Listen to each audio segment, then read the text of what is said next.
요즘은 그런 여성분들을 잘 못 보지만 1990년 후반까지만 해도 장롱면허라는 게 있었습니다. 장롱면허가 뭐냐 하면 운전면허증을 땄는데 운전을 하지 않고 면허증을 그냥 장롱에만 넣어둔다고 해서 나온 말입니다. 왜 운전면허증을 땄는데 운전을 하지 않느냐 알아보면 여러 가지 이유가 있지만 운전 초보라 자신이 없어서 또는 남편이 운전하니까 굳이 내가 할 필요가 없어서 그렇지 않으면 아예 한 집에 차가 두 대씩이나 되면 세금 등 여러 가지로 신경 쓰이는 게 많아서 그런 이유들이 있었습니다. 그런데 이 운전면허증뿐만 아니라 책 같은 경우에 읽기보다는 장식용으로 구입하는 분들이 있어요. 이런 분들을 소장파라고 합니다. 이 사람들은 이 책을 살 때 읽기보다는 그 유명한 책들 있잖아요. 그걸 갖다 사다가 장식용을 꼽아 놓는 거예요. 나 이런 거 갖고 있다 하는 그런 심리죠. 그런데 여기에 빗대서 나온 말이 소장신앙인데 이 소장신앙이 뭔가 하면 신앙이 있다고 하면서도 그 신앙을 삶의 현장에서 자신의 인격과 성품으로 실천하지는 않으면서 그냥 하나님께 늘 믿음 주세요, 은혜 주세요 하면서 그 기도만 하고 간직하는 그 신앙을 말합니다. 그러나 여러분, 하나님께서는 우리의 신앙이 소장 신앙이 아니라 우리가 삶의 현장에서 신앙을 실제로 발휘하며 살아가는 가운데 시간이 흐를수록 그 신앙이 더욱 성숙하게 되기를 원하십니다. 그런데 우리가 이런 신앙의 삶을 살려고 한다면 하나님께서 주신 보배로운 믿음에 매일 더해 가야 할 것이 있는데 그것이 바로 세상에 썩어질 것을 피하고 하나님의 신성한 성품에 참여하는 겁니다. 즉 우리가 믿음의 덕의 지식을, 지식의 절제를, 절제의 인내, 인내의 경건, 경건의 형제 우애를, 형제 우애의 사랑을 더할 때 우리는 하나님의 성품을 닮아가게 됩니다. 우리는 지난주에 믿음에 더해져야 할 덕과 지식, 그리고 절제가 무엇인지에 대해서 살펴봤습니다. 오늘은 뒤이어서 인내와 경건, 그리고 형제 우애와 사랑이 공급되어야 할 이유를 살펴보고자 합니다. 먼저 우리가 믿음으로 살 때 우리에게 왜 인내가 필요하냐 그 살펴보면 우리의 믿음이란 것은 단지 이론으로만 끝나는 게 아니라 그런 믿음이 아니라 실제로 사용돼야 하는 믿음이기 때문에 우리가 삶 속에서 실제로 사용돼야 하는 믿음이기 때문에 그렇습니다. 우리 히브리서 11장 6절 한번 보겠습니다. 여기 보면 이런 말씀이 있어요.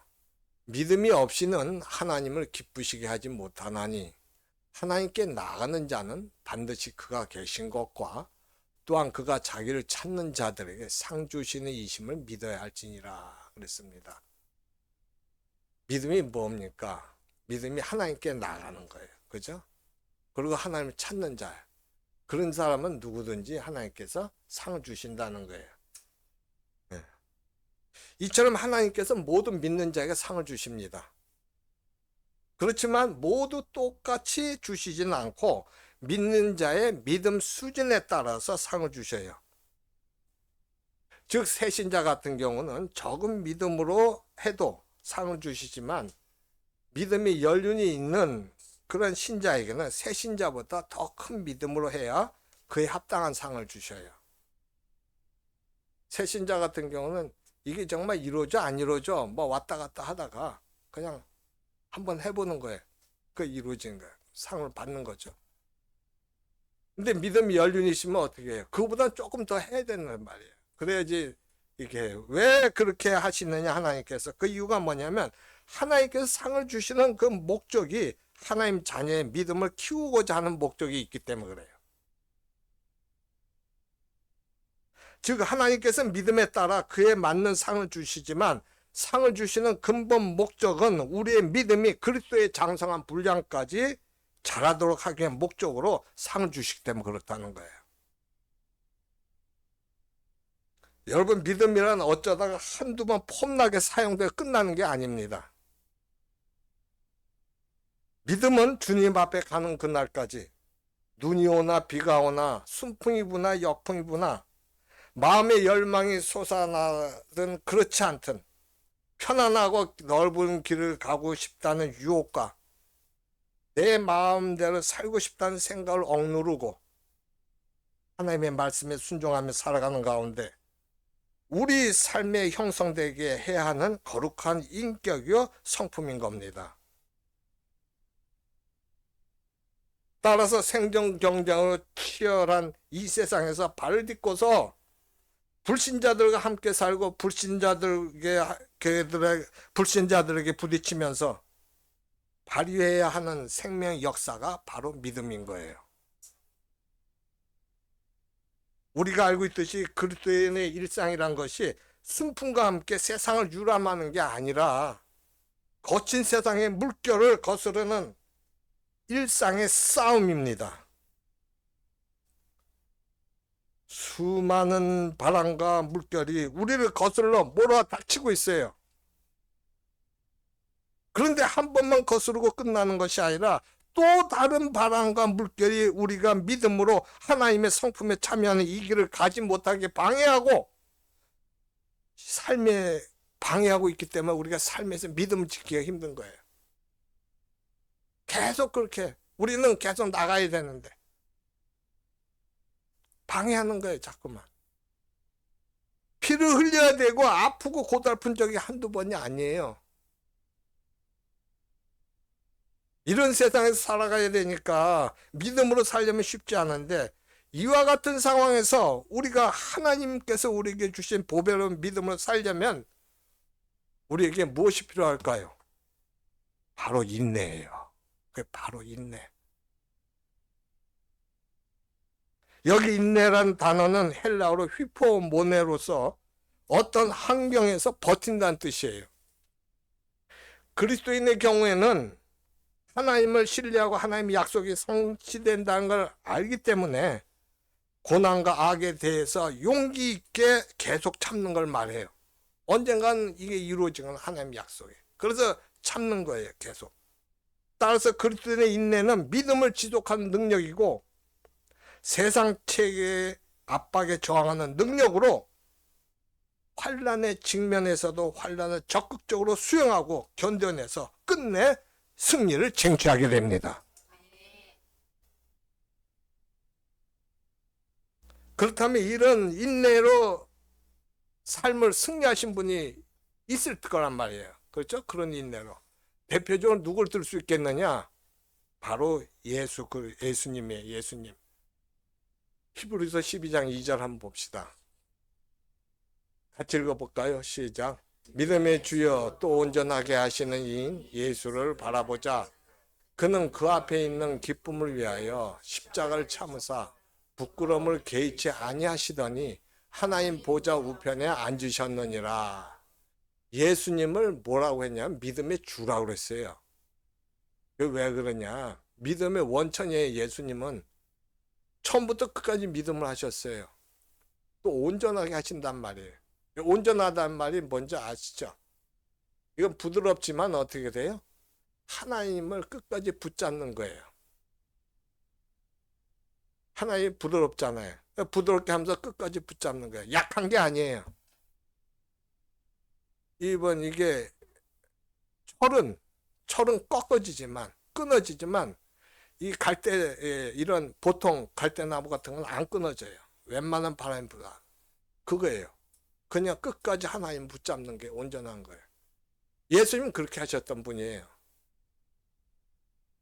그분은 어떻게 했냐? 그 앞에 있는 기쁨을 위하여 십자가를 참으사 부끄러움을 개의치 아니하시더니.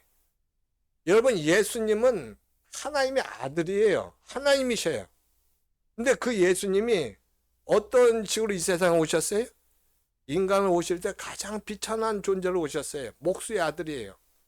목수가 굉장히 천한 직업이었는데 그 아들로 오셨어요. 그 잘하면서 뛰어났지만 사람들로부터 인정을 못 받았어요. 예수님이 기적을 행할 때 사람들은 희한하다. 저 친구 어떻게 이 기적을 행하지? 그러면서 예수님을 인정을 안 해줬어요. 말하는 게 하나님 말씀을 하는데 그걸 소화를 못한 거야, 사람들이. 그러니까 이상하게 생각한 거야. 저 미치광이 바보? 그런 식으로 본 거야. 그런 사람들이 얼마나 조롱을 했겠냐고. 근데 예수님은 그런 조롱에 다 관여를 안 했다고. 하다못해 십자가에 못 박힐 때도 사람들이 뭐라 그래. 너가 메시아면 네가 너를 구원해봐. 그런 식으로 했다고. 조롱을 한 거예요. 침 뱉고 가시미러가 씌워주면서 네가 왕이지. 그렇게 하는 거예요.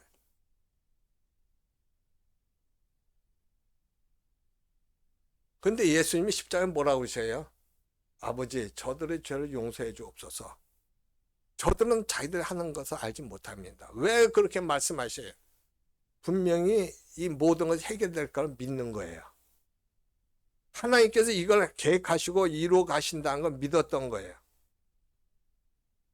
그 예수님이 모든 삶의 죄를 짊어진 거잖아요. 그게. 사람들은 다 배반하고 도망갔어요. 예수님이 십자가에 못 박으라 했어요. 바라바가 아니라 강도 바라바가 아니라 예수를 십자가에 못 박으라. 예수님이 그런 상황에서 십자가에 못 박혔었는데 살아났단 말이에요. 예수님이 결국 인간의 모든 죄와 죽음의 권세를 갖고 있는 사탄 세력이 이기신 거예요. 네? 예수님이 그렇게 상황을 당하면서도 참으셨어요. 부끄러움을 개의치 않으셨어요. 결국 어떻게 됐어요? 하나님 보좌 우편에 앉으셨느니라. 예수님이 행하셨던 건 하나님으로 행한 거야. 인간, 비천한 인간의 몸으로 하나님을 의지하고 믿음으로 이기신 거예요. 그래서 믿음의 주라는 거예요. 그래서 우리를 온전하게 하시는 분이란 거예요. 근데 베드로는 여기서 한 걸음 더 나아가서 인내에다가 경건을 더해야 한다고 그래요. 여러분, 경건이 뭔가요? 경건은 하나님을 경외하면서 하나님의 뜻을 따르고 헌신하는 삶의 태도를 말해요. 하나님을 경외한다는 게 뭘 뜻해요? 경외한다는 건. 경외한다는 건 존중하면서 존중하고 두려워하면서도 사랑하는 거예요. 하나님이 창조주셔요. 은혜와 사랑이 풍부하셔요. 거룩하신 분이고 의로우신 분이에요. 그러니까 하나님, 그 창조주 하나님이 그와 같은 분이니까 만약에 엉망진창이다. 창조주인데 막 성질도 개팍하고 불의를 행하고 그러면 아무 의미가 없지만 창조주인데 은혜와 사랑이 풍부하시고 그러니까 존중하며 사랑하는 거예요. 그러면서 두려워하는 거예요. 이게 경외예요. 이게 경외. 그 하나님을 경외하면서 하나님의 뜻을 따르고 또 그러다 보니까 하나님처럼 자기가 헌신의 삶을 사는 거, 그게 이제 이게 경외하는 경건이라는 거예요. 지금까지 살펴본 모든 믿음의 덕목들이라는 것이 하나님 앞에서 그리고 하나님을 향한 경건으로 지향돼야 돼요. 그렇게 돼야 되는 거잖아요.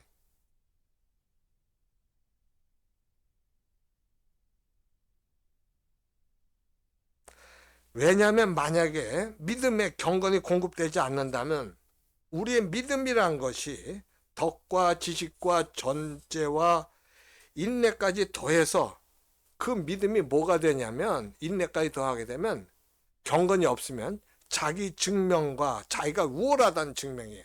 자기 야망의 도구로 전락될 수 있어요. 경건이 없으면 피조물인 자기가 마치 창조주처럼 하는 거예요. 내가 이런 사람이야. 그런 식으로 돼버리는 거예요. 그렇기 때문에 베드로는 인내에다 경건을 더하라고 하는 거예요.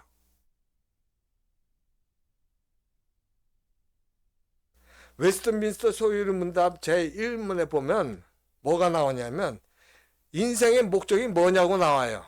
인생의 목적은 하나님을 영원롭게 하고 영원토록 하나님을 즐거워하는 것이다 나와요. 그러나 타락한 우리의 본성은 하나님을 즐거워하기보다 자신을 더 즐거워하는 걸 좋아해요. 자신은 더 즐거워하는 걸 즐거워하고 싶어해요. 하나님을 영화롭게 하기보다 자기에게 별을 달고 훈장을 달고 잘난 척하는 걸 더 좋아한단 말이에요. 우선 내가 드러나야 되는 거예요. 왜냐하면 사탄이 그걸 최고의 기쁨으로 여기도록 우리의 본성을 부추기고 유혹하는데 거기에 넘어가는 겁니다, 우리가.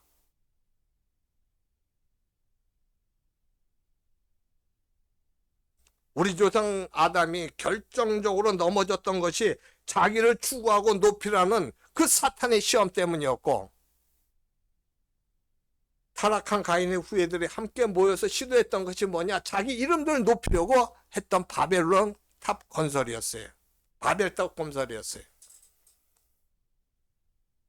이것이 오늘날까지 사용하는 사탄의 동일한 수법인데도 우리는 여전히 넘어갈 때가 많아요, 거기에. 따라서 우리는 자신의 우리 자신의 믿음의 경건이 공급되지 않으면 믿음이 좋을수록 그 믿음으로 자신의 대단함을 증명하고 다른 사람을 판단하며 정지하는 신종 바리새인이 될 확률성이 높아요. 그 가능성이 높다고. 베드로서 3장 11절부터 13절 한번 보면 이 모든 것이 이렇게 풀어지리니 너희가 어떠한 사람이 되어야 마땅하냐? 거룩한 행실과 경건함으로 오자. 이 모든 것이 뭐냐면 온 세상이 불에 타서 해체되는 거예요. 온 세상의 모든 것이 불에 타서 해체가 돼버려요. 다 녹아버려요. 그게 나오는데 그렇게 되는데 그게 이제 12절에 나오는 거예요. 하나님의 날이 임하기를 바라보고, 하나님의 날은 하나님이 심판하신 날이에요.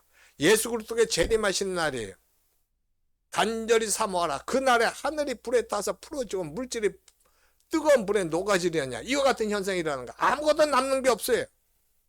불의 심판으로. 근데 13절 뭐라고 그래? 같이 읽어봐요. 시작. 우리는 그의 약속대로 의가 있는 곳인 새하늘과 새 땅을 바라보도다. 그리스도인은 어떻게 돼요? 그들은 심판을 받아요. 영벌에 처해져요. 영원한 하나님의 벌을 받아갖고 지옥으로 들어가서 뜨거운 불에 있어요. 우리는 어떻게? 거룩한 행실과 거룩함을, 경건함을 11절에 있는 것처럼 그렇게 될 때 우리는 새하늘과 새 땅을 바라보는 거예요. 이게 완전히 끝에 가서 확실하게 탁 드러나는 거예요. 지금 이 세상에서 할 때는 몰라요, 우리가. 악이 승리해도 우리는 가만히 있을 때 있어야 되고 기도만 해야 될 때가 있고 그런 게 지금은 그래요. 마지막에 이렇게 된다는 거예요. 사도 베드로는 지금 우리가 살아가고 있는 이 땅과 이 하늘이 모두 불살라지고 의로운 하나님 나라가 새하늘과 새 땅으로 완성되는 그 날이 온다고 지금 말하고 있잖아요. 그리고 그날 그 영광스러운 날에 누가 들어가냐 물으면서 거룩한 행실과 경건함 인격을 갖춘 자들 들어갈 테니까 너희가 그런 사람들이 돼야 한다고 권고하고 있는 거예요.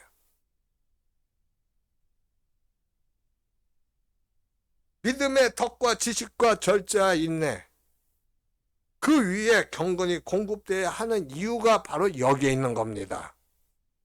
경건이 여기 들어가야 돼요. 그렇다면 그 다음 무엇입니까? 형제 우애예요.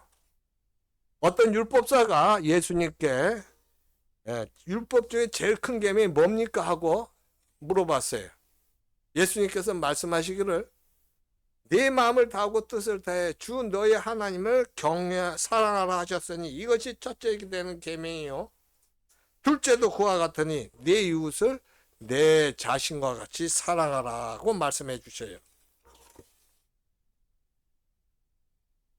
예수님께서 말씀하신 첫째 계명, 즉 창조주 하나님을 사랑하는 것이 바로 경건이에요. 내가 하나님을 존경하며 두려워하면서도 사랑하는 거, 이 경건이란 말이에요. 이게 그걸 삶의 태도로 내가 너무 드러내는 거. 그렇다면 둘째가 무엇이라고? 이웃사랑, 즉 형제 우애예요. 예수님께서는 내가 하나님을 사랑하고 하나님을 기뻐하는 경건한 믿음의 사람이라면 그 경건이 하나님께서 나와 동일하게 사랑하시는 형제를 향한 형제 우애의 모습으로 나타나야 한다고 말씀하시는 거예요. 내가 사람 사랑한 것처럼 형제에게도 그렇게 하라는 거예요.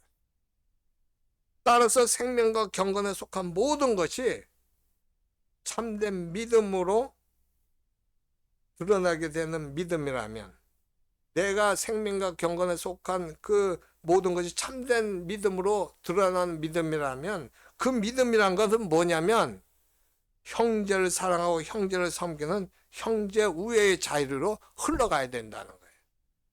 내가 하나님을 사랑하는 것처럼. 어느 영국 부유층 자제가 시골에 여행을 와갖고 혼자 산책을 하다가 맑은 시냇물 보고 충동적으로 그 물에 뛰어들어서 수영을 했어요. 그런데 그만 이 다리에 쥐가 나갖고 죽을 상황에 놓였습니다. 그때 한 시골 소년이 그 광경을 보고 뛰어들어갖고선 그 소년을 구해줬어요. 그 후에 두 소년이 친구가 됐는데, 도시 소년이 그 시골 소년에게 소원을 물으니까 의사가 되는 거라고 말했어요. 그러자 그 도시 소년이 이 사실을 자기 아버지에게 말하니까 그 아버지가 아들의 생명의 은인인 그 시골 소년에게 의학 공부를 시켜줬어요. 그 후에 이 시골 소년이 열심히 공부를 해갖고 의사가 돼서 1928년에는 페니실린을 발명해갖고 노벨상까지 탔는데, 그가 바로 알렉산더 플레밍이에요. 그런데 도시 청년도 자라서, 토년도 자라서 훌륭한 정치가 됐는데, 2차 대전 당시 스탈린과 루즈벨트 함께 회담을 하러 갈 때 그들과 함께 회담을 하려고 갔는데 폐렴에 걸렸어요. 다행히 그 친구가 발명한 페니실린 덕분에 목숨을 건지게 됐는데, 이 도시소년이 바로 그 유명한 영국의 처칠 수상이에요. 자그마한 우애가 생명을 구한 것인데, 이것이 형제 우애의 모습이라고 볼 수 있는 겁니다. 여러분, 하나님께서 우리에게 주신 보배로운 믿음은 어디에서 꽃이 피니까? 하나님을 경외하는 경건에서 꽃이 펴요. 하나님을 경건할 때 그래. 하나님께서 우리를 사랑하시듯 우리도 하나님을 사랑하는 그 사랑으로 세속의 더러움과 썩어짐, 허무함에서 자신을 지키며 어려운 현실 속에서도 끝까지 하나님 향한 경외의 태도를 유지하며 살아가는 경건이야말로 믿음의 꽃인 거예요. 그런데 이 믿음의 꽃이 열매를 맺으려면 경건은 형제 우애의 방향으로 나가야 돼요. 따라서 우리의 믿음이 가만히 있어서는 안 되고, 하나님께서 우리에게 은혜로 주신 보배로운 믿음에 덕과 지식, 절제와 인내, 경건을 더해야 하고, 사람과 사람 사이에 거짓 없는 사랑인 형제 우애가 더해져야 하는 겁니다. 왜냐하면 그래야 우리가 하나님을 닮아가는 신의 성품에 참여하는 사람인 것을 이웃이 알게 되고, 우리도 더 깊은 하나님의 은혜와 그를 아는, 하나님 아는 지식에 대해 자라가는 복을 경험하게 되기 때문에 그래요.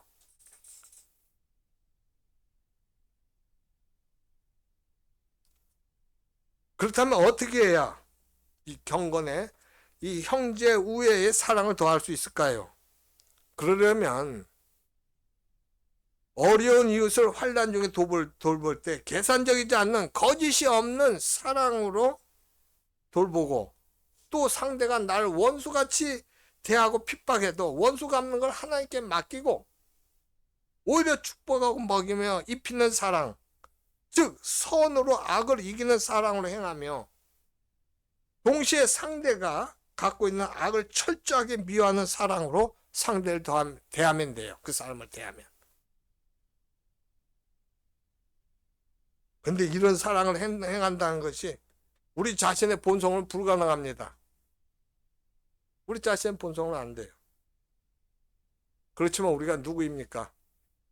베드로후서 1장 3절 보면 우리는 이미 하나님의 신기한 능력으로 생명과 경건에 속한 모든 것을 받은 사람들, 즉 하나님의 사랑을 받은 사람들로서 하나님의 신성한 성품에 참여하도록 부르심을 받은 사람들이에요. 그렇기 때문에 우리의 타락한 본성은 도무지 할 수 없는 형제 우애이지만 이미 받았고 지금 받고 있으며 앞으로도 받을 하나님의 사랑을 기억하고 그 사랑이 나의 삶에 역사하도록 하나님 말씀과 우리 안에 계신 성령님께 순종할 때 불가능하게 보이는 형제 우애가 가능한 열매들로 맺혀지게 됩니다. 그렇기 때문에 베드로는 마지막으로 경건과 형제 우애를 말하면서 그걸 가능하게 해줄 하나님의 사랑을 더하라고 하며 끝을 맺고 있는 거예요. 즉 지금까지 살펴본 믿음에 더해져야 할 모든 덕목을 가능하게 하는 게 바로 하나님의 사랑인 겁니다. 삼위 하나님께서 서로를 사랑하시면서 우리에게 보여주신 아가페 사랑, 그의 신기한 능력으로 생명과 경건에 속한 모든 것이 부어졌고 지금도 교회를 통해 부어주고 있는 이 사랑을 기억하고 경험하며 그 사랑에 반응하고 순종할 때 그 경건으로 인해서 형제 우애가 더해지게 되는 거예요.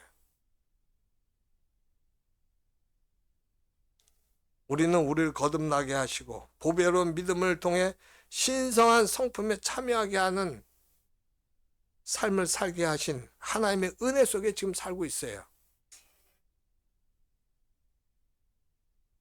그러니까 우리가 어려운 걸 하려고 그러고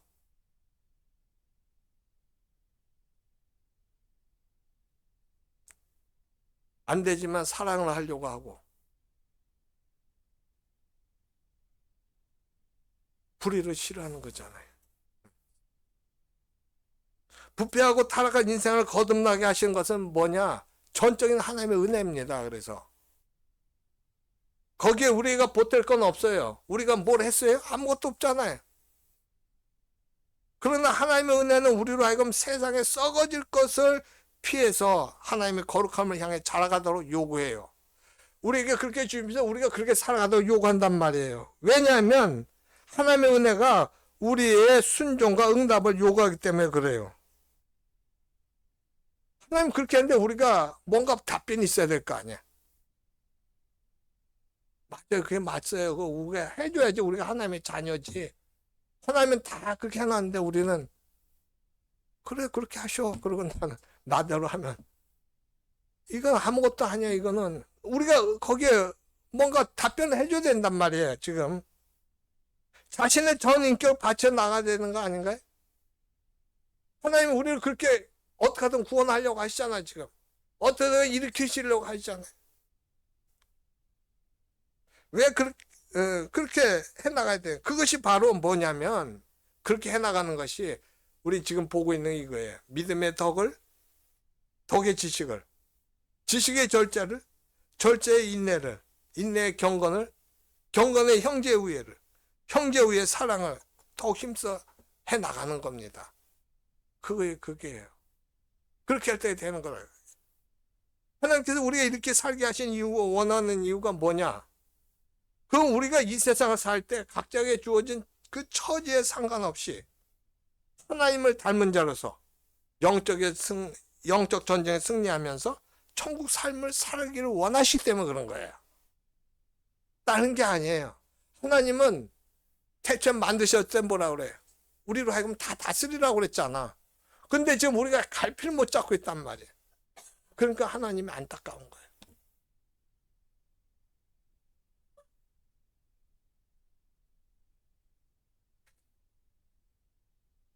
따라서 우리가 받은 믿음에 이런 것들을 구하고 공급하는 것은 우리의 책임입니다. 우리가 해야 되는 거잖아요. 더 이상 어떻게 할 수가 없죠. 그런데 신성한 성품들은 저절로 생기는 게 아니라, 이게 신성한 성품 저절로 생기는 게 아니죠. 우리가 사실은 어떻게 해야 돼? 기도하면서 이를 악물고 힘써 반응하고 순종하며 구해야 할 덕목이에요. 그러니까 베드로가 뭐라고 그러냐? 5절부터 7절에서 종합적으로 말하면 더욱 힘써 너희 믿음에 이런 것들을 더하라고 말씀하고 있는 거예요.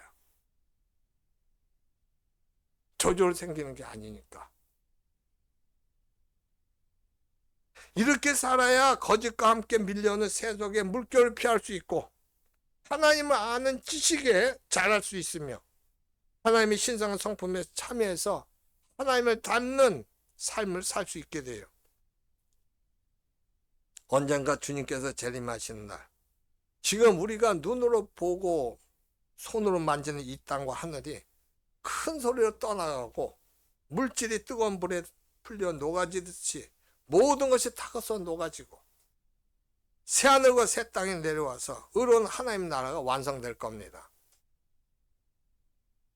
그때 그토록 그리워하고 소망하던 삼위일체 하나님을 뵐 때 하나님께서 우리에게 기대하는 것이 무엇이겠습니까? 다른 것이 아니라 바로 하나님의 신성한 성품에 참여해서 닮아간 우리 자신들이니 하나님은 그밖에 바랄 게 없어요. 왜냐하면 이 세상 만든 게 바로 우리 인간 위주로 만드셨기 때문에 하나님께서는 죄와 허물로 부패하고 타락한 이 땅을 그냥 두시지 않아요. 꼭 3장처럼 처음 하늘과 땅을 불사르고 새 하늘과 새 땅을 가져와서 새롭게 창조하실 거예요. 그런데 그 전에 하나님께서는 교회를 통해 자신의 백성들을 하나님을 닮은 하나님의 성품에 참여한 백성으로 다시 창조하는 걸 먼저 하셔요. 즉 하나님께서 주님의 몸된 교회를 통해서 그 일을 먼저 하시는 거예요. 우리가 다시 창조되길 원하신단 말이에요. 왜냐하면 그 일이 끝나지 않으면 하나님 주님께서 새 하늘과 새 땅을 가지고 다시 오실 수 없기 때문에 그래요. 여러분 이 요한계시록 보면 계속 환란이 나오잖아요. 나올 때 뭐가 결론이 뭐가 돼요? 결국 들어가는 사람은 그 모든 걸 이기는 사람이 들어가는 거예요. 못 이기면 못 들어가잖아요.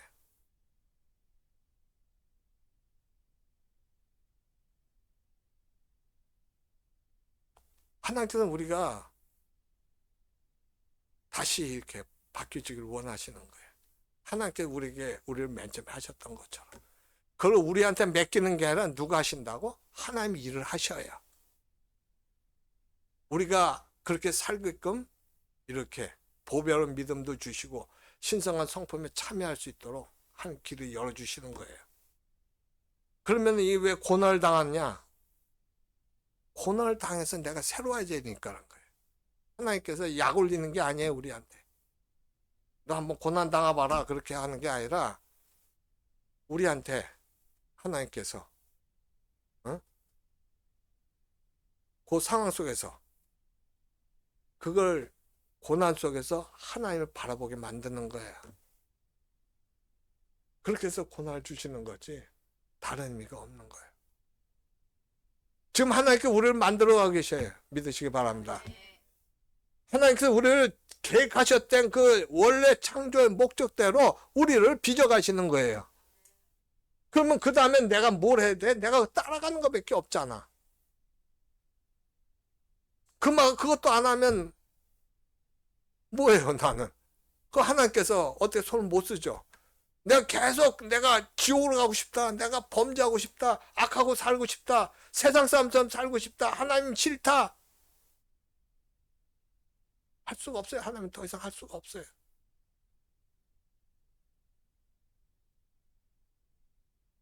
그러니까 그 일이 끝나지 않으면 주님께서 새 하늘과 새 땅을 가지고 올 수 없다는 거예요. 여기에.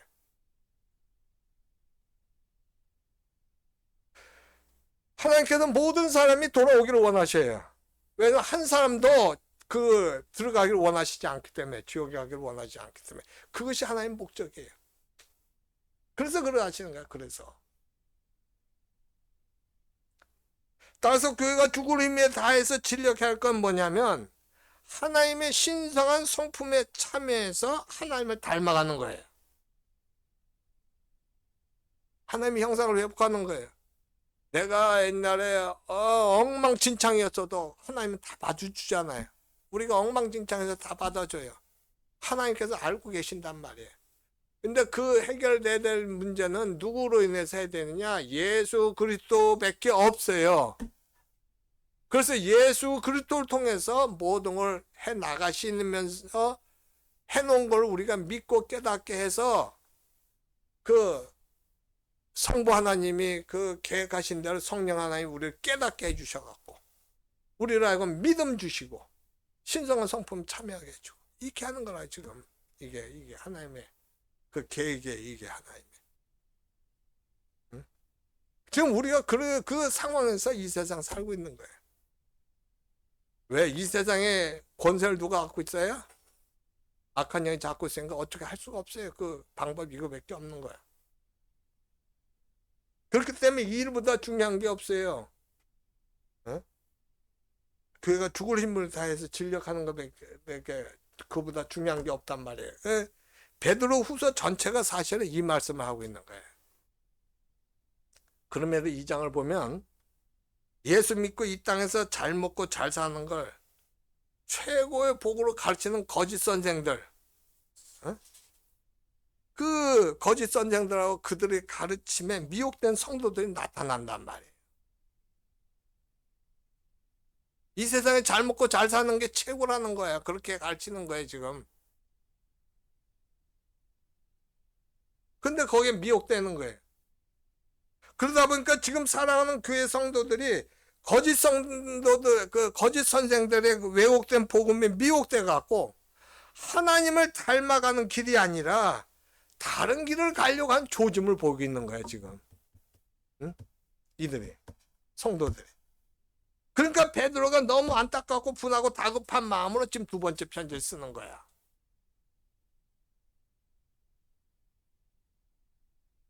사도 베드로의 이 안타깝고 간절한 마음을 받아갖고 우리도 하나님께 주신 보배로운 믿음에 힘써 덕을 구하고 덕의 지식의 절제의 인내를, 인내의 경건의 형제 우애의 사랑을 더해서 하나님을 더 많이 알고 사랑하고 닮아가기를 예수 그리스도의 이름으로 축원합니다.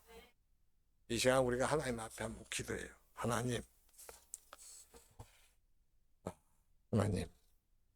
하나님의 그 계획은 우리를 구원하시는 겁니다. 그렇기 때문에 우리가 이 세상에서 뭐 얼마나 훌륭하고 잘되고 그게 아니라 그 인간의 하나님을 닮아서 그렇게 하는 건 괜찮아요. 하나님 말씀에 순종해서. 근데 하나님 닮지도 않고 하나님 말씀에 순종하면서 아까 경건이 없을 때 믿음의 인내까지 더했을 때 그것이 잘못하면 자기를 증명하고 자기의 야망을 드러내는 것처럼 말이죠. 이렇게 되는 거예요. 그래서 하나님은 경건을 넣으신 거거든요. 그 경건이 결국 뭐가 들어가요? 형제 우애까지 들어가는 거예요. 형제 우애 이까지 들어가는 게 전체적인 게 뭡니까? 하나님의 사랑이에요. 그 사랑을 도와주는 거예요. 기본적인 사랑이에요. 하나님의 뜻을 아는 자가 되게 하시고 하나님의 사랑을 깨닫는 자가 되게 하시고 내가 지금 처한 처지가 어떠한 처지든지 감사하며 기쁨으로 살아가는 자가 되게 하옵소서. 내 목적은 하나님께서 나를 구원해 주셔서 예수님처럼 하나님 우편에 앉게 하시는 그것이 하나님 목적인데 아버지 우린 그걸 이미 얻은 자라는 것을 예수 믿을 때부터 된다고 하지만 우린 계속 시달리고 있어요. 이 세상에 내가 진정 보배로운 믿음을 가고 신성한 성품에 참여해서 세상을 살면서도 감사와 기쁨으로 천국의 삶을 살아가게 하옵소서. 주여 삼창하고 기도합시다. 주여, 주여, 주여. 할렐루야. 아버지 감사합니다.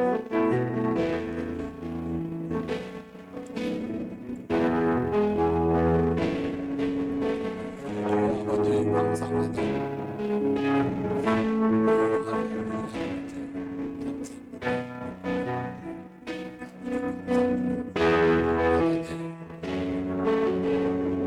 내가 창조주가 아닙니다. 창조주시고 하나님의 주인이십니다. 그런데 우리는 자꾸 내가 창조주의 주인을 착각합니다. 그래서 내 자신이 특별해야 한다. 내 자신이 계획을 해야 한다. 그러지 않아요. 세상에 우주 만물의 창조주 하나님, 우주 만물의 주인 하나님, 그 하나님에게 은혜한 삶을 베푸시고 아버지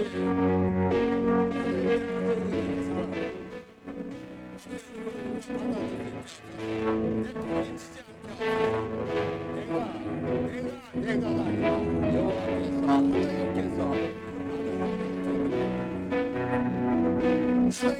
일이 진리되지 않아요. 거룩하신 분이 오르신 분이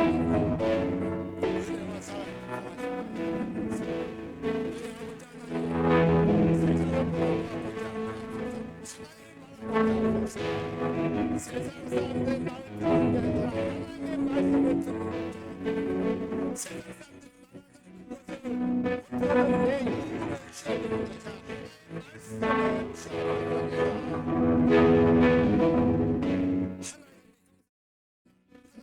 마음을 듣는 게 아니라 하나님의 말씀을 듣는 세상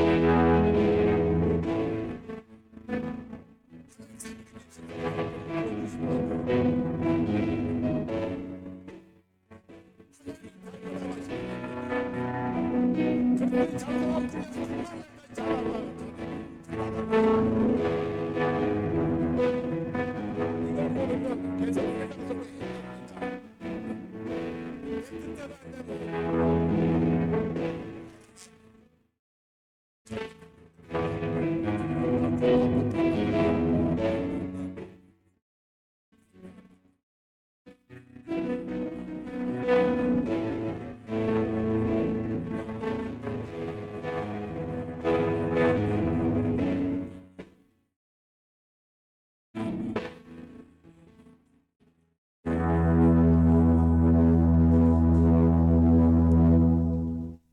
창조주 하나님은 거짓이 아니라 진리이십니다. 불의가 아니라 정의와 공의로우신 분입니다.